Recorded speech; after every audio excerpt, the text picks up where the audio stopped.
কার কার বাসায় আমার মতো এই যন্ত্রণায় ভুগেছেন বলেন তো? এই যে আমি যতগুলো বক্স রেখেছি ওর ভিতরে তেলাপোকা ঢুকে আমার অবস্থা টাইট করে ফেলছে। লাস্টে কি করব, সবগুলোতে ওষুধ দিয়েছি। দেওয়ার পরে এক সপ্তাহ পরে যে পরিষ্কার করলাম, সবগুলো নিয়ে বাথরুমে ঢুকে পড়েছি।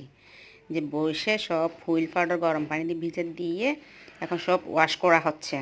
এই যে পরিষ্কার করে ধুইয়ে এখন সব ধুবো, ধুয়ে বারান্দার মধ্যে শুকাত দিব। এছাড়া কোনো পথ নাই। এত বিশ্রী হয়ে গেছে, মানে এত তেলাপোকা আসলো কোত্থেকে আল্লাহ। সব পরিষ্কার করে কি করব, ওই যে আমার শ্বশুর মারা গেছে, তো ওনার মৃত্যুবার্ষিকী উপলক্ষে আমরা রান্না করে বক্সে করে করে রাস্তার পাশে গিয়ে সবাইকে দিই, যারা গরিব গরিব আছে ওদেরকে দিই আর কি।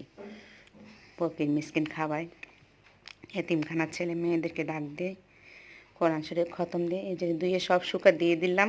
এই যে বক্স করবো আবার, করে রেখে দেবো, কেন শ্বশুরের মৃত্যুবার্ষিকীর জন্য এগুলো রেডি করে রাখতেছি আর কি। কার কার বাসায় এই যন্ত্রণা ভুগছেন বলে যান।